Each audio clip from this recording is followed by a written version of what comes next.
Companheiros e companheiras, hoje nós vamos tratar de um assunto que permanece na história brasileira. Permanece na história brasileira há mais de 350 anos, que é a escravidão. Hoje nós vamos tratar da escravidão contemporânea. A iniciar, como sempre eu faço sempre essa moldura jurídica sobre os temas que trato aqui em Conversas Pretas, eu vou começar com o artigo 243 da Constituição Brasileira. As propriedades rurais e urbanas de qualquer região do país, onde forem localizadas culturas ilegais de plantas psicotrópicas ou exploração de trabalho escravo na forma da lei, serão expropriadas e destinadas à reforma agrária e a programas de habitação popular, sem qualquer indenização ao proprietário e sem prejuízo de outras sanções previstas em lei, observado no que couber o disposto do artigo 5º, redação dada pela Emenda Constitucional número 81 de 2014. Vou explicar a vocês exatamente o que significa esse dispositivo constitucional. O que ele fala na forma da lei? Na forma da lei, está se referindo ao artigo 149 do Código Penal. O que diz o artigo 149 do Código Penal? Reduzir alguém à condição análoga à de escravo, quer submetendo-o a trabalhos forçados ou jornada exaustiva, quer sujeitando-o a condições degradantes de trabalho, quer restringindo por qualquer meio sua locomoção em razão de dívida contraída com o empregador ou preposto. Ora, temos também decisão do Supremo Tribunal Federal em um recurso repetitivo, onde ele diz: recurso extraordinário constitucional penal, processual penal, competência, redução à condição análoga à de escravo, conduta tipificada no artigo 149 do Código Penal, esse que eu acabei de mencionar. Crime contra a organização do trabalho, competência da Justiça Federal, artigo 109, inciso 6 da Constituição Federal. Conhecimento e provimento do recurso. Ora, o que nós temos aqui? Nós temos uma mudança de nomenclatura, porque hoje trata-se o crime análogo à escravidão como escravidão contemporânea. Por quê? Porque este análogo gerou uma série de controvérsias a respeito do análogo. Esta escravidão dita contemporânea, ela difere daquela da escravidão anterior à Lei Áurea. Porque a escravidão anterior à Lei Áurea, ela era da seguinte maneira: não se tratava de pessoas, tratava-se de um bem jurídico, de um semovente. Então daí que a liberdade não existia, porque se não era uma pessoa, não existia esta liberdade. Então quando se tratava do análogo, se tratava ao semelhante, e não há grau de semelhança. Só há a semelhança em que sentido? No sentido da limitação, como diz o próprio artigo 149, da movimentação da pessoa, as condições de trabalho e, enfim, a violação à própria CLT, como o crime contra a organização do trabalho. E uma série de outros aspectos que, de uma certa forma, se assemelha à escravidão anterior à Lei Áurea de 1888, com essa chamada escravidão contemporânea. Bom, qual é o ponto que mais gera controvérsias?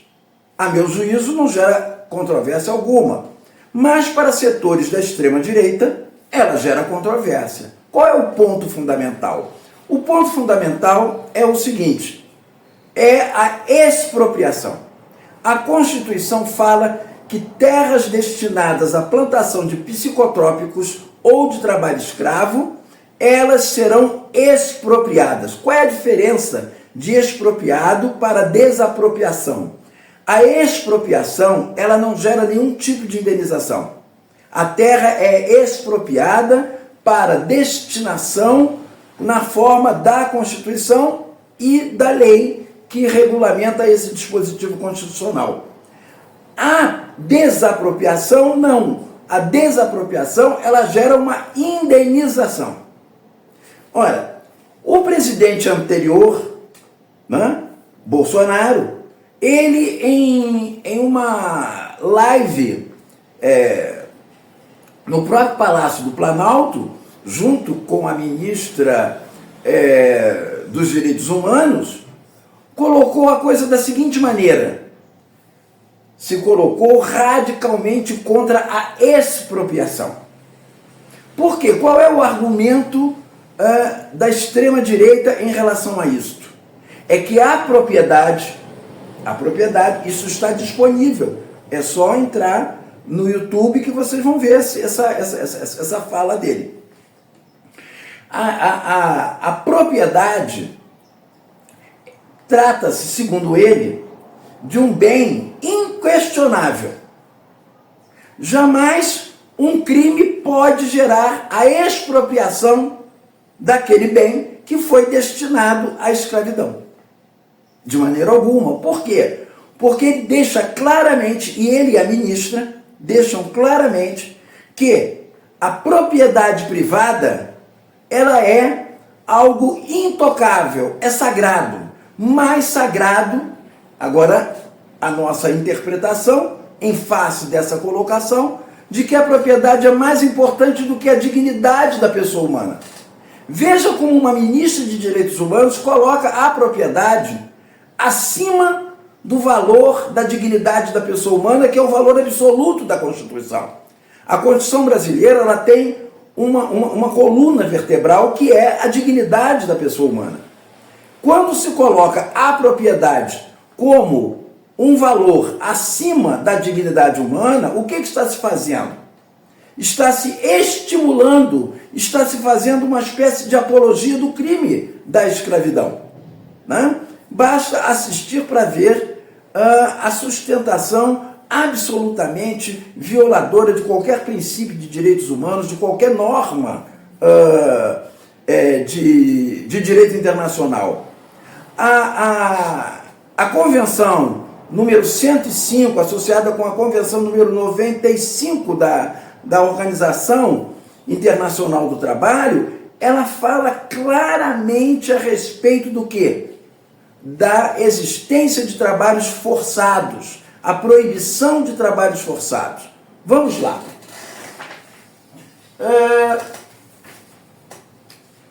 Esta convenção, quando ela fala de trabalhos forçados, ela está se referindo a todo tipo de trabalho forçado. O que é o trabalho escravo se não um trabalho forçado?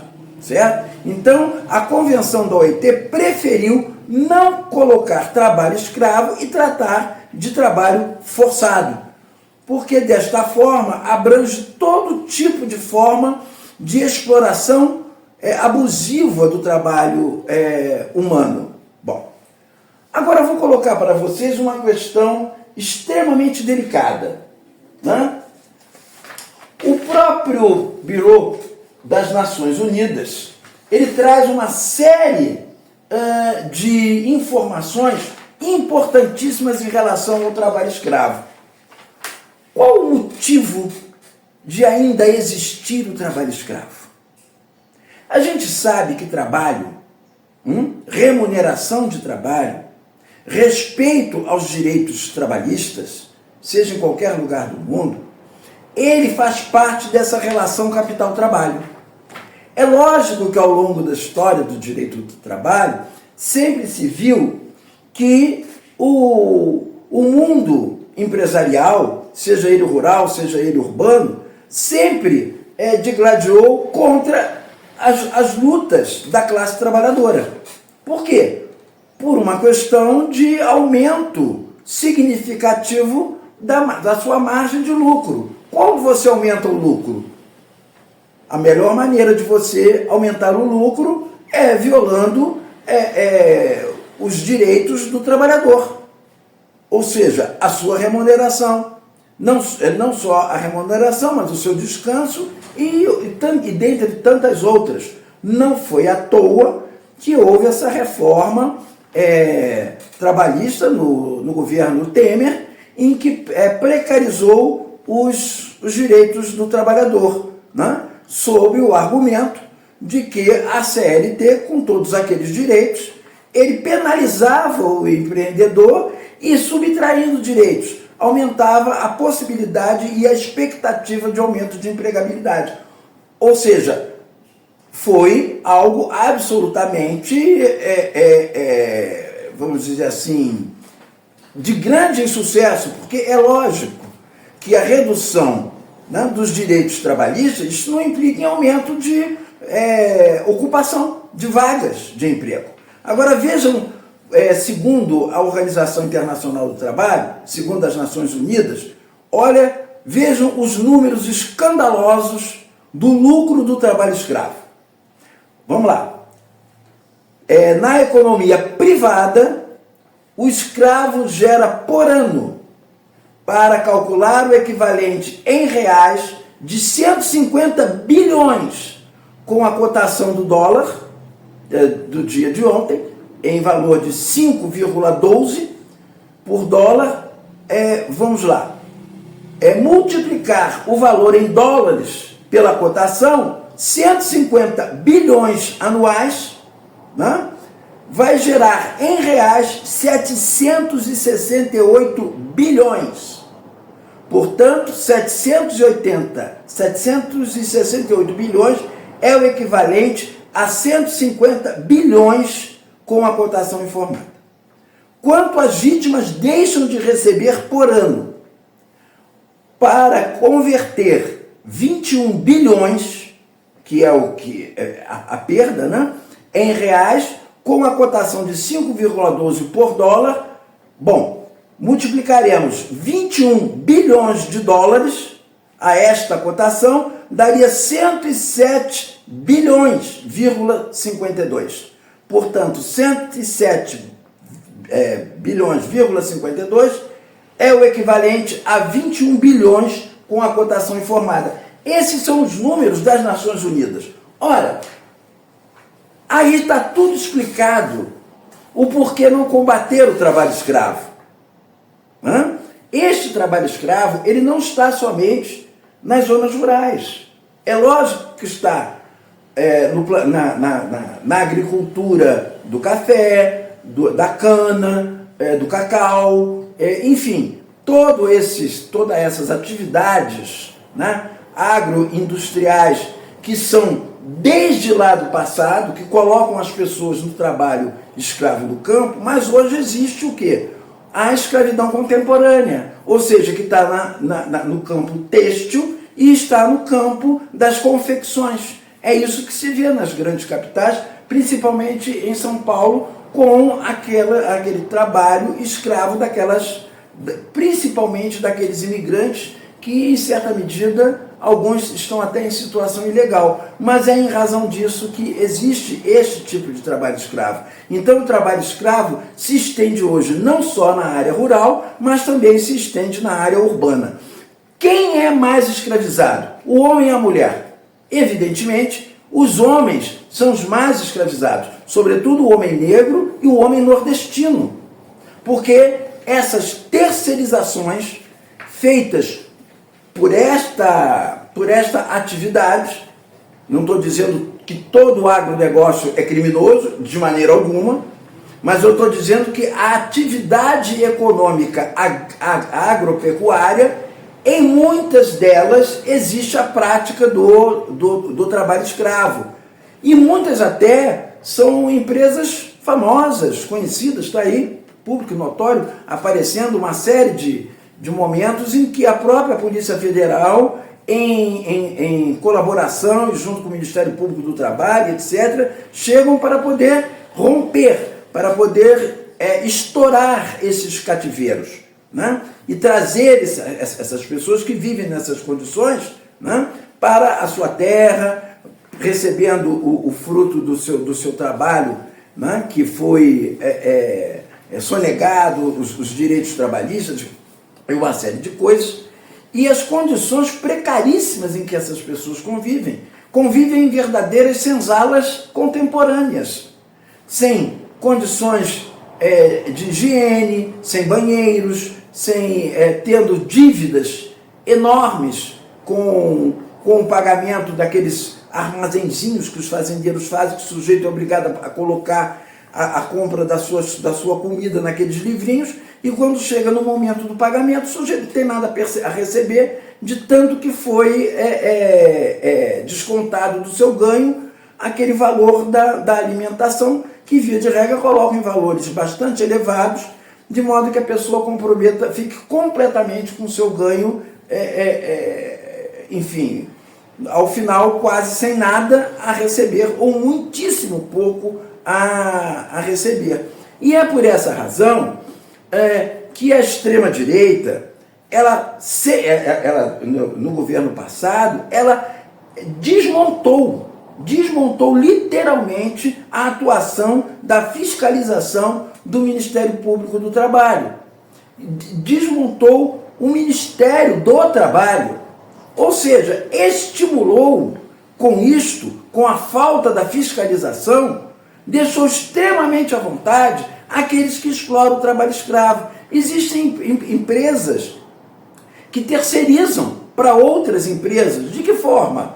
Vai ao interior, vai ao Nordeste, vai à Bahia, vai a qualquer estado do Nordeste, faz promessas a esses trabalhadores de que eles vão sair dali, daquela miséria, daquilo tudo que eles estão passando, e fazem promessas de uma vida nova, de uma vida boa, né? No mais conhecido como Sul Maravilha.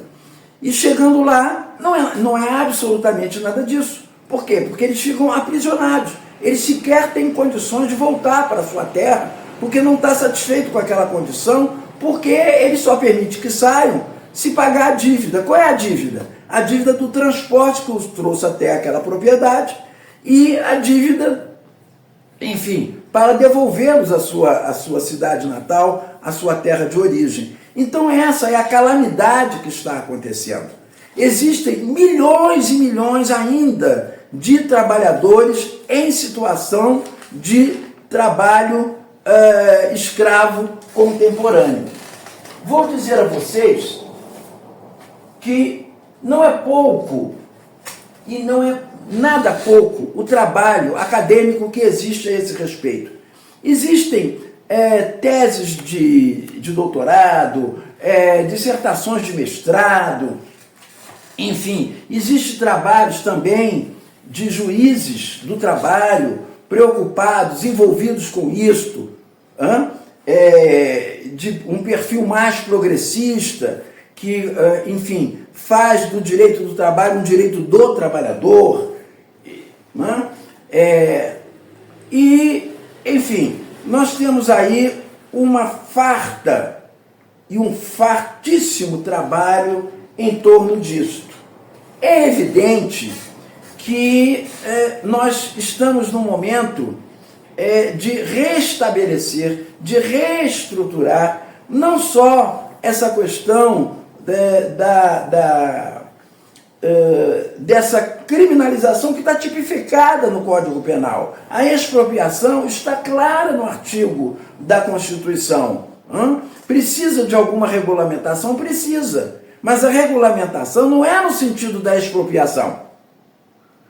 Não é no sentido da expropriação, porque o próprio texto constitucional, ela condiciona o legislador ordinário, aquele que vai regulamentar o dispositivo constitucional, ele não pode reduzir em absolutamente nada aquilo que está no dispositivo constitucional, porque diz claramente que existem dois crimes gravíssimos, cujas terras que são utilizadas para a prática desses crimes, elas têm que ser expropriadas, ou seja, as terras de plantio voltadas para o narcotráfico e as terras utilizadas para o trabalho escravo. Ou seja, tanto é expropriada a terra como são expropriados os instrumentos que levam à prática desses crimes. Né? Bom, então, esse é o grande momento que a gente precisa se dedicar, né? Porque isto é nada mais, nada menos de uma linha contínua da escravidão que permanece numa outra modalidade que é a chamada escravidão contemporânea.